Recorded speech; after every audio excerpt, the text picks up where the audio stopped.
राज्यात पावसाने दडी मारल्याने भीषण पाणी टंचाई निर्माण झाली। जळगावच्या जामनेरमध्ये महिन्याभरानंतर पाणी पुरवठा होत असल्याने नागरिकांची टँकरमधून पाणी भरण्यासाठी आता झुंबड उडते। जळगावच्या जामनेर तालुक्यातील पहूरपेठ आणि कसबे गावात भीषण पाणी टंचाई आहे। पाणी पुरवठ्यासाठी आलेल्या टँकरवर पाणी भरण्यासाठी लोकांची गर्दी बघायला मिळते। महिनाभरानंतर पाणी पुरवठा होत असल्यानं ग्रामस्थांची पाण्यासाठी भटकंती पाहायला मिळते। इगतपुरी तालुक्यातील जामुंडेमधील कामडवाडी या आदिवासी पाड्यावर भीषण पाणी टंचाई आहे।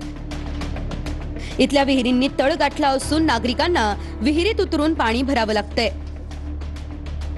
ओंजळीने गढूळ पाणी भरून तहान भागवण्याची वेळ आदिवासी बांधवांवर आली आहे। कोल्हापूर शहराला आजपासून एक दिवसाआड पाणी पुरवठा करण्यात आलाय।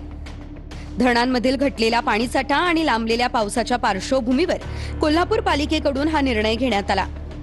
काळंबवाडी धरणातील पाणीसाठा हा कमी झालाय, त्यामुळे शहरासाठी पाईपलाईननं येणारं पाणी हे सध्या बंद करण्यात आलंय।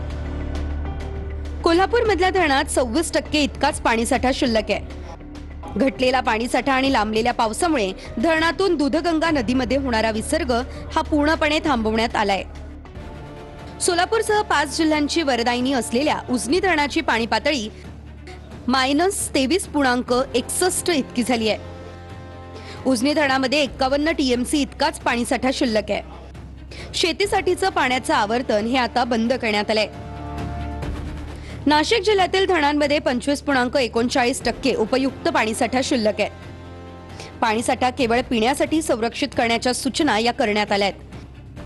तर सध्या सुरू असलेल्या पाण्याची सिंचन आवर्तनं तात्काळ बंद करण्याचे निर्देशही देण्यात आले आहेत।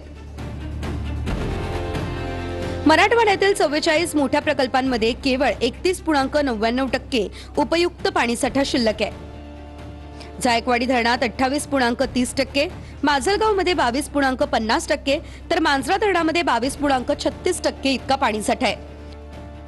हिंगोलीमधील सिद्धेश्वर धरणाचा उपयुक्त पाणीसाठा हा शून्यावर पोहोचलाय। खरीप हंगामाच्या तोंडावर पावसानं दडी मारली, त्यामुळे शेतकरी आणि प्रशासनाच्या चिंतेतही वाढ झाली आहे। बुलढाणा जिल्ह्यातील प्रकल्पांमध्ये 22% जलसाठा शिल्लक राहिलाय।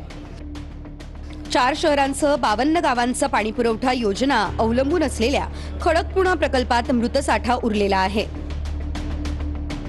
मावळ तालुक्यासह पिंपरी चिंचवडला पाणीपुरवठा करणाऱ्या पवना धरणातील पाणीसाठा केवळ 20% आलाय। कमी पर्जन्यमानाचा अंदाज लक्षात घेता शासनानं पिण्याच्या पाण्याला सर्वोच्च प्राधान्य देण्याचे निर्देश दिलेत। पाण्याचा तुटवडा भासू नये यासाठी जिल्हा प्रशासन, जलसंपदा विभाग आणि स्थानिक स्वराज्य संस्थांना सतर्क राहण्याच्या सूचना पवना पाटबंधारे खात्यानं दिल्या आहेत। नंदुरबारच्या अक्कलकुवा तालुक्यातील अनेक आदिवासी गाव पाड्यांमध्ये भीषण पाणी टंचाईची समस्या आहे। पाण्यासाठी दररोज अनेक किलोमीटर पायपीट करणाऱ्या महिलांना गर्भाशयाचे विकार, पाठदुखी, गर्भपात आणि इतर गंभीर आजारांचा सामना करावा लागतोय। अक्कलकुवा आणि धडगावसाठी सिंचन आणि पिण्याच्या पाण्याच्या योजनेचा प्रस्ताव तयार केलाय। मुख्यमंत्र्यांकडे हा प्रस्ताव ठेवणार असल्याचं जिल्हाधिकारी डॉक्टर मित्तली सेठी यांनी सांगितलंय। रायगड जिल्ह्यातील धरणांमध्ये 20.72% इतका पाणीसाठा शिल्लक आहे। इथला बळीराजा दुहेरी संकटात असून अवकाळी पावसाच्या फटक्यानंतर मान्सूनची प्रतीक्षा केली जाते।